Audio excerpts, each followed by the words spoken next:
All right, we're recording. What's up, everybody? My name is Juwan Rohan, and we got Mikey back on the podcast. What's up, man? This is the Misguided Podcast, where we intend to guide you to a better future. We have a guest today, and her name is Annalisa. She is a financial educator, and I'm super excited to talk to her. How are you doing today? I am doing blessed. No complaints today. No complaints. It's great to hear. Great to hear. That's good. How you doing, Mikey? Man, I'm doing good. Glad to be back. It's my first podcast in a while, but everything's going well. Yeah, just had some really busy Sundays, so yeah, church. No, I'm just church and yeah. That's cool. That's cool. Annalisa, where are you located right now? I know it's 11:30 for you. Yes, it's around 11:30. I'm on Eastern time. So I'm located in Cincinnati, Ohio, originally from Louisville, Ohio. And yeah, been in Cincinnati for a little over a year. Okay. What was your reason for moving there? So I lived in Louisville, Kentucky and Ohio for, most of my life. Yeah. And it's usually job related. So I do have several businesses, but in addition to that, I do have a 9 to 5. I'm a healthcare administrator. Oh, nice. Oh, cool. So keeping busy for sure. That's really cool.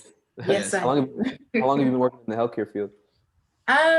So let's see, altogether, probably a little over 10 years. Like I started working in healthcare even while I was in college. So I worked while I was in grad school and worked in healthcare even while I was in undergrad because I like to buy things. So. Oh, for sure. I needed money to do that. Nah, definitely. Where'd you do your undergrad and your graduate studies at? So undergrad is at I went to the University of Kentucky in Lexington, Kentucky. And then my graduate degree is through Morehead State University, which is also in Kentucky. Oh, shit. Oh, gotcha. Yeah, congrats on that. Yeah, that's big time. Yeah, definitely. Yeah, it's cool. What got you interested in kind of the healthcare system? I've always liked healthcare. Originally, I thought I was going to go the pre-med route and then nursing. And I just felt like the clinical side wasn't for me. I'm more so the business operator. So healthcare administration made sense for me. And also you can make a fairly nice income working as a healthcare administrator too. So it just made sense for me and it aligned more so with my skill set. And I love everything about healthcare and healthy lifestyle and all that stuff. That's cool. Do you need any certain certificates for to be a healthcare administrator? Like, how nursing you need extra school and stuff? Yeah, ideally for healthcare administrator, usually if you have an MBA, it's usually a graduate degree of 2 years. Additionally, for most roles, some people are able to work their way up, but I'm still in my 20s and I'm an administrator already, so it worked out for me. Yeah, there you go. Hey, congrats. Yeah, definitely. That's big. Cool. Well, let's go ahead and talk about your businesses. That's pretty much why I called you up to the podcast. And I want to learn more about you. So, I see you're a financial educator.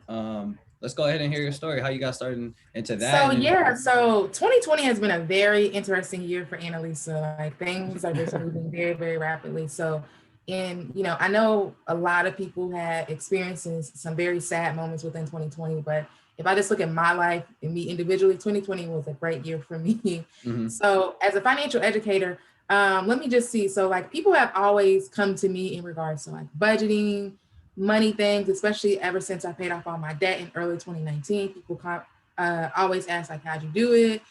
I want to be able to pay off my debt, especially their student loans and things. Mm-hmm. So earlier this year, a friend of mine was just because at that point, my page was private on Instagram. It was private. Right. I didn't really post a lot. I was pretty anti-Instagram. I don't really understand why people care about other people's lives. It was just very weird. You did a total 180 because your photos are dope and very bright.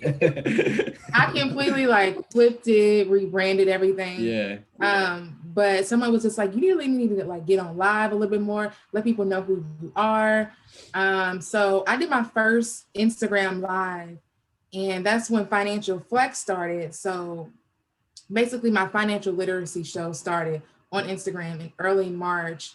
In the first episode, we had about 70 people consistently in that episode. And I was just wow. That's really good. Right? Yeah. And at that time, I didn't even have that many followers, but I think it was a number of things. One being people were just first of all, what is Annalisa doing on live? She's never on live. Let me tap in really quick. Yeah. And then it was focused on how to become debt free. And a lot of people struggle with that. A lot of Americans don't even have $1,000 saved. So they're overwhelmed and burdened with debt. So that episode was very popular. And it was me and actually one of my line sisters who talked about, she was in the process of paying off her debt. She has already paid off her debt as of now, but I was already debt free. And we talked about what that looks like and how people truly have to change their mindset. So that's really how the financial educator, the financial flex story kind of started. But I've always been really good with my money. I used to be a very avid saver, even when I was younger. But as I grew and paid off my debt, I figured out, okay, so how can I acquire more wealth? How can I acquire more assets so that my money can work for me? So that's when I kind of transitioned to, focus more so on real estate investing and also figuring out how I can create additional sources of income. I love it. It sounds like both of us. That's super cool. Yeah, definitely. That's a great story. Sorry, Juwan. I just wanted to ask what has Financial Flex kind of transformed into now? Like what is Financial Flex exactly?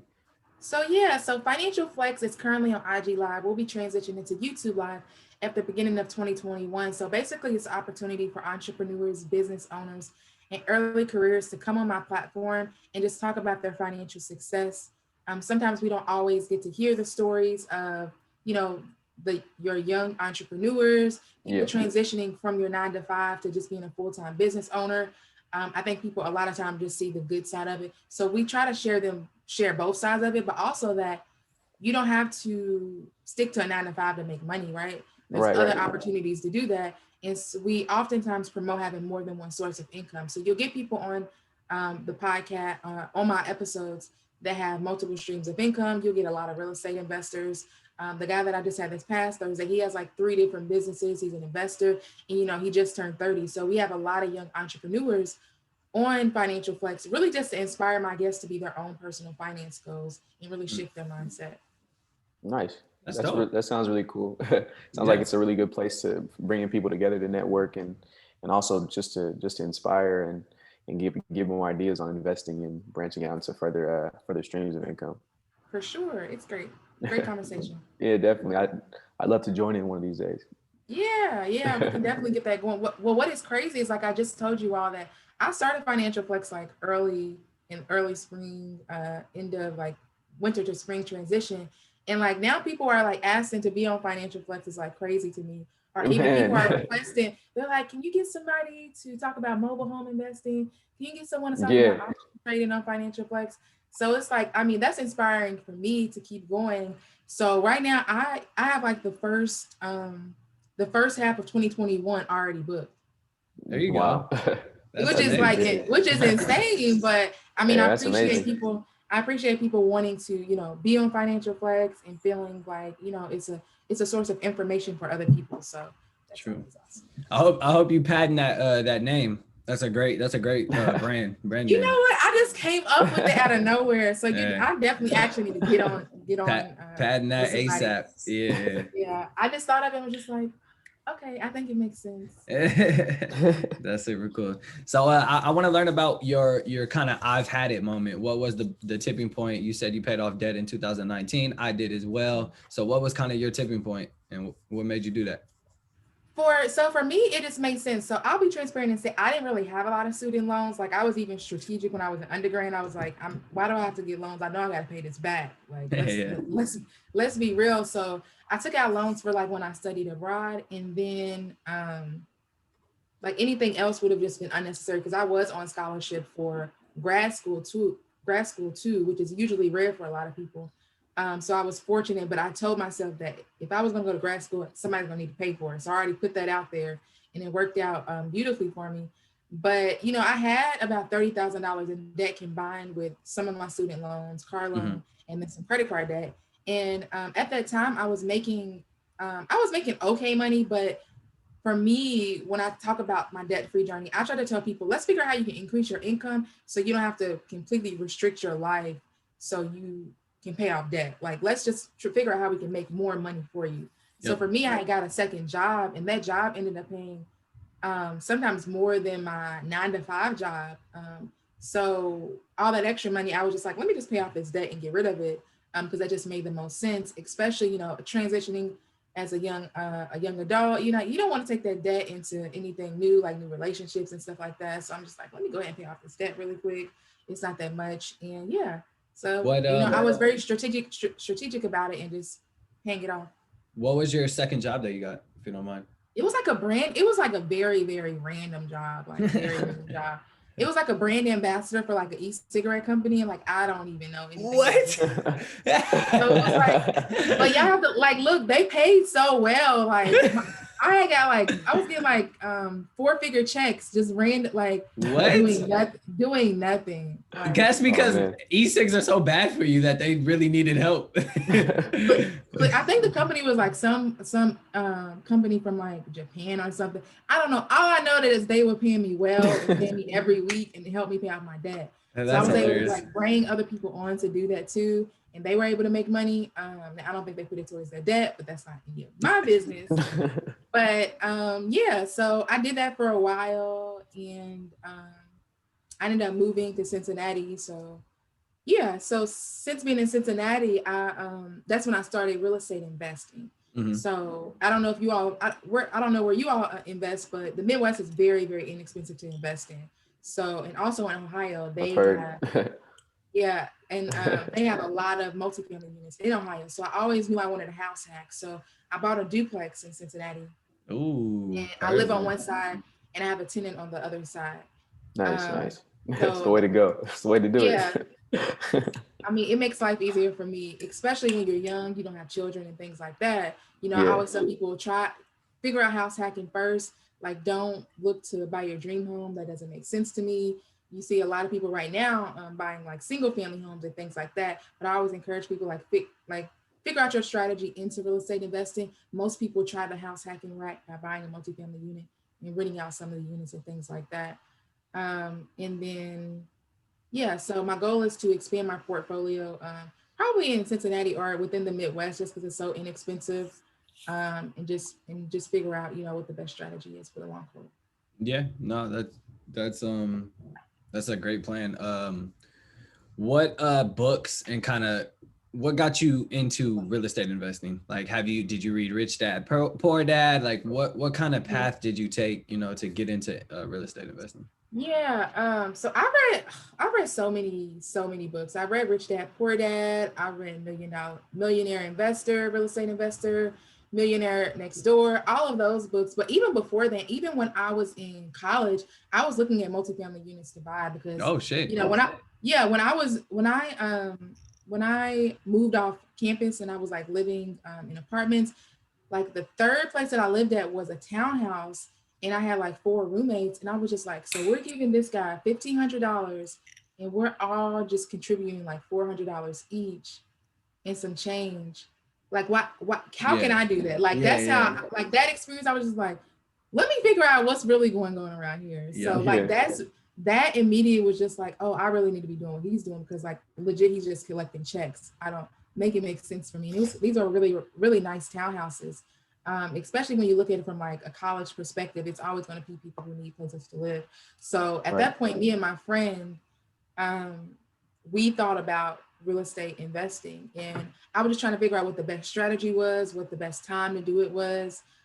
So when I moved to Cincinnati and I knew that they had a lot of multifamily units, I was just like, I never want to pay rent again. So let me figure out, how I can find a property that I can live in. Luckily, my brother lived here. So when I first moved to Cincinnati, last year, I moved in with him for 3 months, and because I was just like, I'm not paying rent anymore.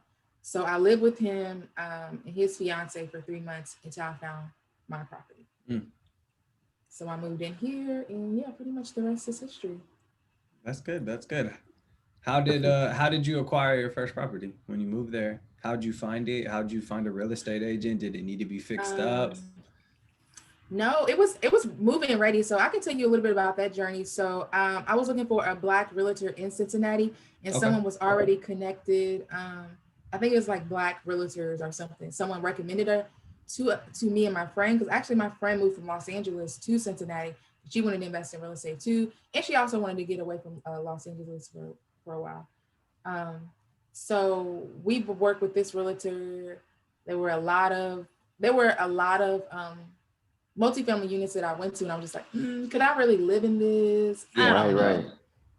Because it was old, and it's just like, it needs to be some place that I can at least live in for a year. So the first thing I look at is like, how big is the bathroom? Like, what is the bathroom has to be pretty for me, point blank.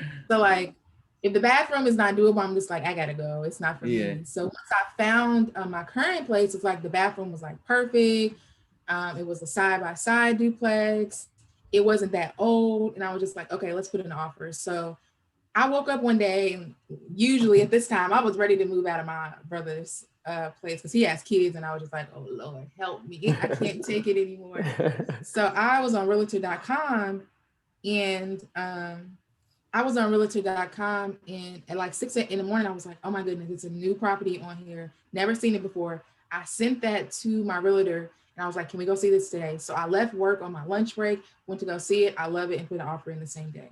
Oh, nice. Because because they like really good properties, they go so quickly. They do, yeah. You know, I know if you all ever looked at Bigger Pockets in the forums, you got people in California trying to invest in Cincinnati. You got people, you know, in these living in these expensive areas trying to invest in Ohio and the Midwest and things like that. I was like, I can't wait to put in an offer on this property. What was your offer? Was it asking price? Like It was asking price. Oh, okay. But it was worth. I think it's worth it. I mean, I'm already getting people calling me asking me if I want to sell my property now. Already? Damn. That's cool. So I'm just like, no, I'm gonna sit on it a little bit. And luckily, like the area with where I'm living at, they're developing in this area. So I'm like, no, I'm gonna sit on this for a little bit and you know, figure out, you know, how y'all is gonna increase in value and stuff like that. So. Yeah, good idea. Yeah.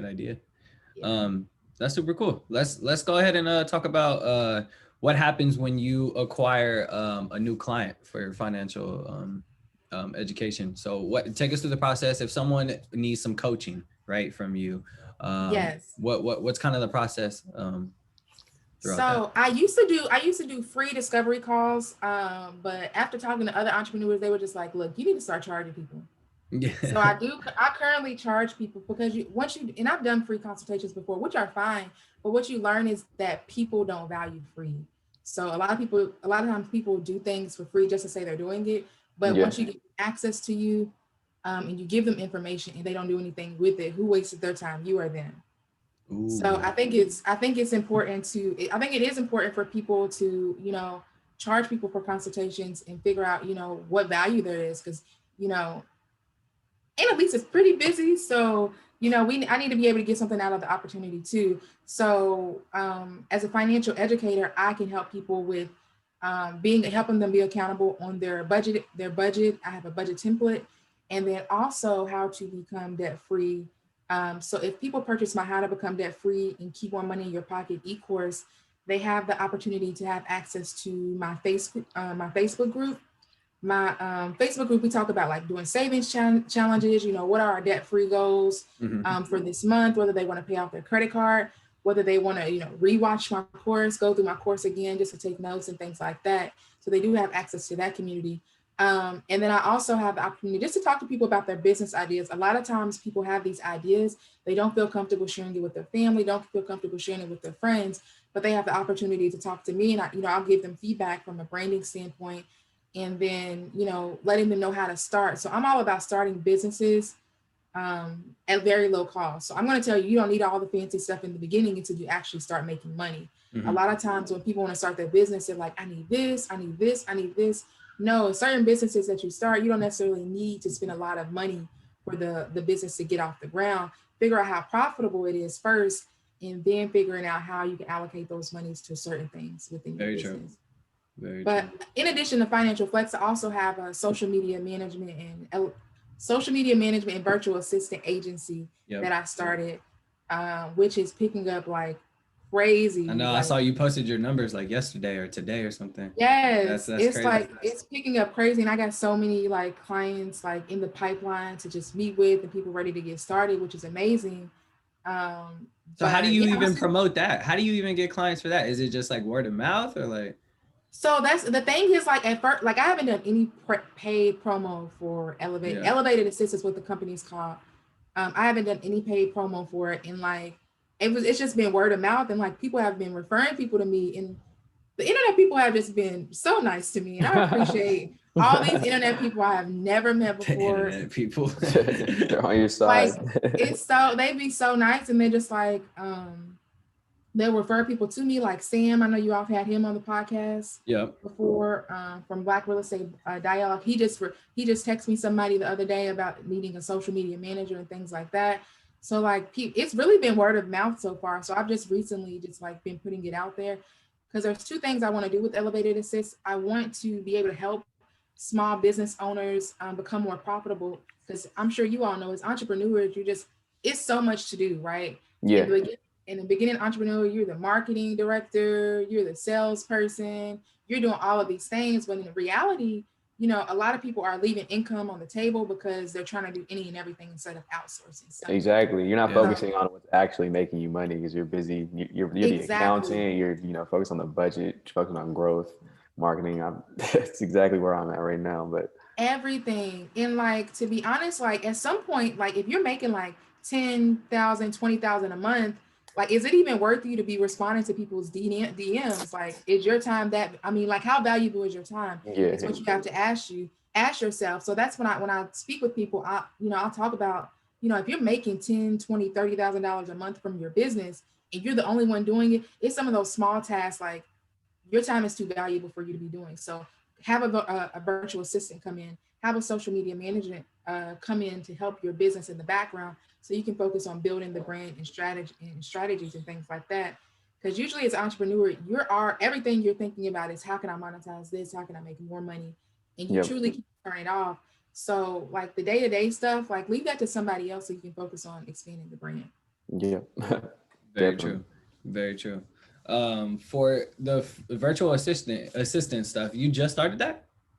Yeah, I've been working with one client since the summer. Mm-hmm. And then I officially Elevated Assist was established in October of this year. So okay. Oh yeah. So recently. Very new. Yeah, but it's picking up very, very quickly. And then it's picking up very quickly. And now I'm at the point where like I want to teach other people you can get money as a virtual assistant or a social media manager, because people really need them. Yeah. And especially with the pandemic, with people losing their jobs, and there's people who are still working, but they're like, I don't even want to leave my house. I want to work from home. So that's why I created the virtual assistant bootcamp, to teach people like how to find clients and how to find high paying clients and how to market yourself as a virtual assistant. Because, you all see my numbers. I mean, I made almost 3,000 October, 4,000 in November, and it's just started. I don't have a website. I haven't done any paid marketing. Yeah. Like it's ways to make money out here. So that's why I wanted to create the course, to help people that want to work from home. Maybe it might be a single mom that want to stay home with their kids. Just let them know that there are opportunities out there for them. Go ahead and break down what exactly is a virtual assistant for the people listening. So the virtual assistant can be a number of things. Your virtual assistant is basically going to be your assistant that is. It's Alexa. Basically, yeah, exactly. No, exactly. And I almost operate like that for my phone. Is just like some of my clients are like, hey, can you do this? Hey, can you do this? And like the good thing about being a virtual assistant is that you can do a lot of things from your phone. It's easy if you have a laptop, definitely. But when you're traveling and on the go, like I was working while I was in Mexico, like I didn't bring my laptop with me, but I have my phone. So it's so many apps and stuff that you can do just from your cell phone. So that's why I tell people you can monetize anything. So basically with the virtual assistant, whatever the client needs and whatever gaps you can fulfill is basically what that is. So you have clients that say, I just need somebody to hire a cleaner for me every other week, make sure I'm on time with my bills, make sure everything's in line. And then you have people that they'll call it a virtual assistant, but you're really a social media manager. So you're creating content for them, responding to DMs, responding to customer service emails, any administrative or secretarial duties is usually what the VA fulfills. So it looks a little bit different depending on the industry. So like a VA for a real estate company is going to look different than a VA for a digital service or a digital product. What are the hours that you put in? Like, what's the time? Does it take up a lot of time in your day? Like, how's that process look for you? Because it seems like, are you always at their call? If that makes sense. Not necessarily, but I'm all about building good relationships in the beginning and being able to show my trustworthy. Show my worth within the partnership in the very beginning to know, we want to maintain this contract in the long run. It's a lot of small things you can do for your phone. So if I'm out and they need me to do something, I'll do it really quickly. But also, my overall mission is for them to grow their business, because when they're able to become more profitable, I think that helps me become more profitable as well. So I'm always looking at the numbers, like, this is how many sales we have today. What else do we need to do to keep on tracking? Because if they're not making money, they don't need me. We need to redo the strategy and figure out, where the opportunities and where gaps are. But for me, I outsource so I really just work with one client. So I outsource the rest of the work with other people on my team. Gotcha. Personally, because I have other businesses too. Yeah. I do a lot of the organizing and the consultation calls, and just perfecting things as we grow and develop as a business. That's dope. Well, shit, I might be interested. What is it? A guide? I need to make some money right now. So buy the course, man. You got to buy the course, Juwan. Yeah, no, it's down. Where can I purchase the course? So the course is on sale right now. It's a link in my bio. It's basically called How to Make Money from Anywhere. So I'll tell you all how to find clients, how to market yourself. I'll tell my own personal experience, the kind of things you will come in contact with, because I have done well, but I do have examples of me and another client that didn't mesh well. So finding your perfect and your ideal client, and understanding that, because you'll meet business owners that, so full transparency, like people can get a VA in like the Philippines, and it's much cheaper than elevated assist. But certain things you have to put up with, such as language barriers, not really understanding your brain as a whole. So, one thing I won't do is I won't decrease my price. I tried giving someone a discount in the past, and I will never do that again, because I know the value in my company and what I put. Right. So if you are interested in becoming a VA and learning from my own personal experience, you can hit the link in my bio at just Annalisa on Instagram and on Twitter. And so the boot camp starts actually in January, but the course is on sale right now for $100, and it's going to increase next week, I think. Yeah, next week. So right now is the pre-sale deal to get early. And it's wonderful because people are really excited about it. So I'm excited to teach people how to make money from home. Definitely. Yeah, it sounds like there's a lot of, man, you're giving out a lot of game. You're definitely giving out a lot of game right now. So I can only imagine what you're putting out in the course as well. I'm sure that's a value. It's $100, but you're giving people so much more, the opportunity to really start their own businesses.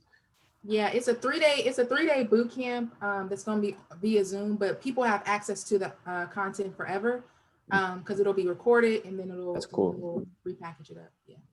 That's really cool. That's amazing. It's amazing what you're doing. It's 3 days, but how long are the sessions? Like, is it an hour a day? Or it'll be an hour and a half, no more than 2 hours, honestly. It is a lot of content, but I wanted to be able to break it up so people can digest it each day. It'll be a lot of information for them, but everything that they can do. Again, a low-cost business you can start. So. That's so cool. I'm proud of you. I don't even know you, and I'm proud of you. That's so cool. I love to see like other people helping other people, and just I love to see Black women succeeding, Black men succeeding. So what I love is my business manager on my team. Like she still has a 9-to-5, but like in the next 3 months she's gonna quit and work for me full time. So. Oh, that's amazing. Awesome. Yeah. I mean, she's making more money. She's gonna be making more money with me. Yeah. That's cool. Awesome. That's cool. Cool. Well, I want to talk about 2020 has been crazy. With so many ups and downs. Obviously, your businesses are thriving. That is amazing. I'm super happy for you. Thank But you. I mean, like we're about to go into another lockdown. Like California, we're both from the Bay Area, and we locked down tonight at like 10. So holy smoke. Yeah, that's it's crazy. So how have you been? Yeah, how have you been like emotionally? Like I know it's this year has been draining. So we want to talk a little bit about that. I know your businesses are thriving, but I think that the theme for 2020 is pivot or perish, and I mean that from a business perspective. So I feel like I've been having to do a lot of pivoting and just figuring out things. Luckily, everything I can currently do, I can do from my home. And when I said when I was going to start my next business, it needs to be something that's essential, that even through a pandemic is something that will be able to survive. So, you know, there's a lot of people, you know, there are people who've lost their jobs and things like that, but there's a lot of people who made a lot of money in the pandemic. So I've been focused on what are these people doing? A lot of businesses have become, you know, $1 million, billion dollar businesses. So just figuring out, you know, what are they doing? During this time, I did a lot of, you know, just reflecting, a lot of just strategic planning on years to come, because I see so much coming with financial flex and elevated assist and things like that. So I want them to continue to grow. But also, you know, like the social injustices through the time, I think that's probably been the most like headache, and figuring out, you know, talking about like social issues and Black rights and things like that, which you can't really, well, I can't really do with my 9 to 5. So I've been reflecting more so on like, do I want to have a 9 to 5 for the, you know, how much longer do I want to have the 9 to 5? When do I want to transition to a full-time entrepreneur? Because I feel like obviously I can be my more so my real self as an entrepreneur versus how I can bring up how I show up in different rooms within the corporate space. So I think that just battling that, yes, COVID-19 has influenced things, but more than anything, I feel like just the killings of Black people during this time period too has been more impactful for me than COVID-19, honestly. Very true. Absolutely. Yeah. 100% agree. Yeah. Well said. Well said. Well, we'll go ahead and start wrapping it up. The way we kind of wrap up the show is at the end of the show, we have a section called the guided conclusion section, where we ask one random question. It could be funny, serious, or whatever, but it's something that I did not talk about in our pre-interview. So we're gonna go ahead and start. Today's question is, who you got winning the Ashanti versus Keyshia Cole? This is the easiest question of life. Hey, there's a lot of debate out there. I've been actually hearing some good debate. I think I know who's gonna win, but what do you think? Ever since they announced it, I've been listening to Keyshia Cole's album. Praise it. Number one. Yes. I agree. I'm sorry, Ashanti, you're gonna embarrass yourself like that, but like Keyshia Cole got albums that you don't even have to skip through. Ashanti got a solid 4 songs with no features. 4 songs, yeah. She got Ashanti's like catalog is all hits, but her like she has no album cuts. Like Keyshia Cole has straight album bangers that like weren't even played on the radio as much, and like still like amazing. Thank you. Like exactly. We were playing Keyshia Cole last night. And without Ja Rule, you feel me? Exactly. She don't need no additional co-signers. So I definitely got Keyshia Cole. I can't wait. I'm very, very excited about it. Don't get me wrong, I like Ashanti, but I think it's no comparison. Everyone, Ashanti's great. It's just I don't think. And plus, we gotta stick up for the Bay Area person. Right. You feel me, Mike? Of course. She's straight Oakland. She's still Oakland to this day. So that's definitely an easy one. It's crazy because my mom used to bump Keyshia Cole in the car all the time when I was like 5 years old. So like I used to be singing Keyshia Cole's lyrics when I was 5. That's hilarious. I love it. No, I mean she has bangers. You can't be mad at that. Most definitely. Well, shit, I appreciate you coming up on the podcast, on the Zoom podcast. It means a lot, and I'm glad to see you're doing well and helping people. That's most important. You know, we try and help people. That's the whole point of this podcast. So thank you. Do you want to go ahead and share all your social medias where people can follow you and stuff? For sure. Yes. The best way to follow me is either on Instagram and Twitter. You can find me at just Annalisa, JUST, and then my name. Again, I have 2 courses available: How to Become Debt Free and Keep More Money in Your Pocket. It's actually on sale, I think, right now for $25. And then I also have a course about becoming a virtual assistant and starting your own virtual assistant business, how to make money anywhere as a virtual assistant, on sale right now for $99. And then that's a virtual assistant boot camp that will start in January, a 3-day boot camp. We'll teach people how they can work from home, do a lot of work from their phone and put money in their pocket. If you are interested in working with me as a financial educator, I do have those options available on the link in my bio for Instagram as well as Twitter. And you can also find Financial Flex. I have a few episodes on IGTV on my Instagram, but we will be going to YouTube live. So if you're on to YouTube, just type in Financial Flex and subscribe to my channel as we build that. We got so much fire coming in 2021. It's crazy for the Financial Flex show. And yeah, I'm definitely happy to be here. Thank you for the invitation. No worries. Yeah. Of course. Well, I appreciate you. I hope you have a great Sunday, a productive Sunday. This is the Misguided Podcast, where we intend to guide you to a better future. My name is Juwan Rohan, sitting here with my co-host Mike, and we have Annalisa. Make sure you go follow, and we'll talk soon. All right. Bye. Bye.